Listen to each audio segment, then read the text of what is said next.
the Chinese, said no one ever, have decided to dip a toe into our world, and that they've done that through TikTok, which, as you know, is owned by ByteDance, and now there's a push to get it banned, right? The U.S. Senate is going to have to take up the question of whether TikTok should be banned in the United States. And there's a lot of public animosity growing toward TikTok because as people start to understand more and more how it's used for propaganda, it was pushing the bin Laden letter, it's been elevating like Hitler. It's like, then they take it down when there's a backlash. But I think particularly on the right, we've learned this is not a source for reliable information and actually is very corrosive.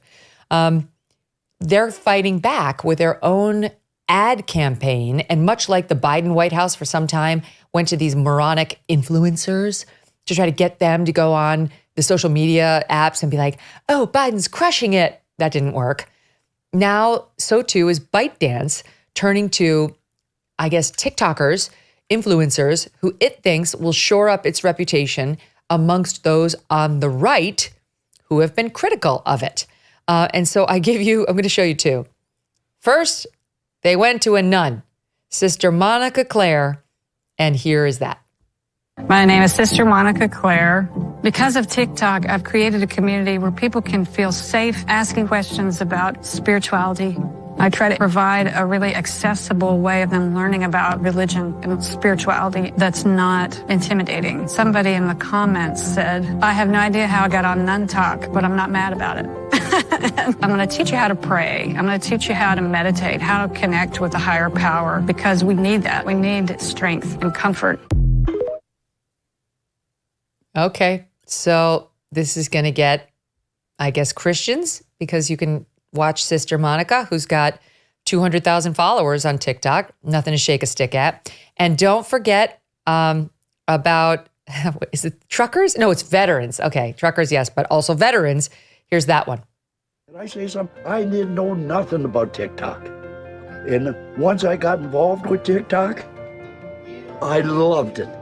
One day I had texted and hadn't heard back from him. And I got really worried. My scooter broke down. I went into a depression. How do you feel about that? Pretty sad. And I posted it to show that Kenny's not always happy. Within 24 hours, people had donated over $5,000. Oh, you're kidding. And within a week, people had donated $110,000. And Kenny hit 1 million followers. That moment was like, whoa. It only felt right to give back some mobility scooters to veterans. Okay. Kenny has 2.7 million followers on TikTok. So you can see what they're doing. And I love Kenny and Sister Monica, but there are some serious problems with this app and this company that Kenny and Sister Monica are not going to be able to solve. What do you make of it?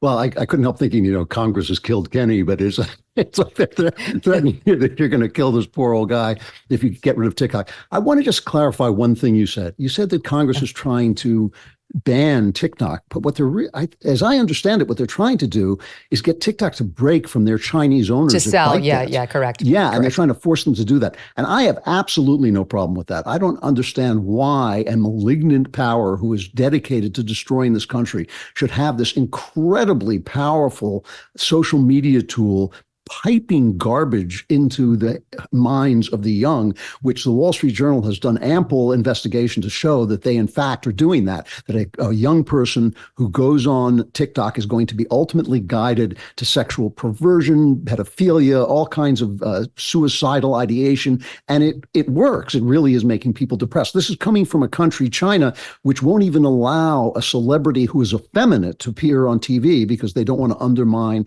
the strength and masculinity of their population, but they're selling this to us in a purposely malignant way. I have absolutely no problem with Congress forcing them to detach from their Chinese overlords and make, let the nuns and the old fellows have their way Kenny. On TikTok. Yeah, let Kenny live, It is really, it is dangerous. The amount of disinformation that they put out on a daily basis on every topic. And it's always the leftist POV. It's always pushing the leftist POV. I respect the fact that the sister's on there and Kenny's on there, but these are the exceptions, not the rule. These are being amplified right now by TikTok in order to win a PR battle. This is not what TikTok is actually like. Just Ask the Students for the Justice in Palestine protesters who are out there every day with their TikTok. They're living on that. They're getting all their information on that. I mean, it's terrifying to me that half these Trump jurors who got voir dired are saying TikTok is one of their main forms of news. Can you imagine what they've been served about Donald Trump? And well, meanwhile, there's a site you've probably heard of, Libs of TikTok, where all she does is put out things that are actually on TikTok. And she keeps getting banned from social media for showing what's on TikTok. So they're silencing her, not for what she says, but for actually showing what the left says. So they're calling her hateful because she is showing what the left actually says. And this is part and parcel of this kind of sexual deviance that is being sold to us very aggressively by the left. I mean, I don't actually believe, and I'm as close to being a First Amendment purist as you can get. I don't actually believe that pornography is covered by the First Amendment. I believe the First Amendment is there to protect political and philosophical opinions, the kinds of opinions that we have about the things that are going on in the country, the realities of life, what somebody is doing. I don't necessarily think that watching somebody like beat the living hell out of a woman for sexual pleasure, I don't necessarily feel that is actually covered by the First Amendment. So a lot of this stuff is really ugly. And then when they try to sell, for instance, pornography to little children, as they're trying to do, and we try to stop them, they call that book banning. I don't think that is book banning. So all of this stuff, I don't think this is actually endangering free speech. I think what's endangering free speech is investigating Elon Musk because he lets other political sides have their say. I think what's damaging free speech is HR departments threatening to fire you if you have an untoward opinion. I think those are the things that are threatening free speech. It is not making this company break ties with China, which it should do. Discover a holistic wellness solution with Bond Charge, a brand dedicated to optimizing every aspect of your life. Grounded in science and inspired by nature, their evidence-based products cover a broad spectrum of premium wellness items. From enhancing sleep and performance to boosting energy, accelerating recovery, and balancing hormones, Bond Charge offers a diverse range of benefits. Consider the infrared sauna blanket from Bond Charge. They say this thing can burn extra calories and detoxify. This innovative blanket elevates your heart rate, simulating the effects of physical exercise or activity. Bond Charge says sweating during the process helps eliminate heavy metals and toxins from your body. That's how a sauna works too. Setting it up takes less than a minute, and it rapidly heats up for a quick and convenient experience. For a limited time, save 15% by visiting boncharge.com/MK and use the coupon code MK. That's boncharge.com/MK. Use that coupon code MK to save 15%. Hey, thanks so much for watching. If you like what you just saw, hit the subscribe button for more clips and full episodes.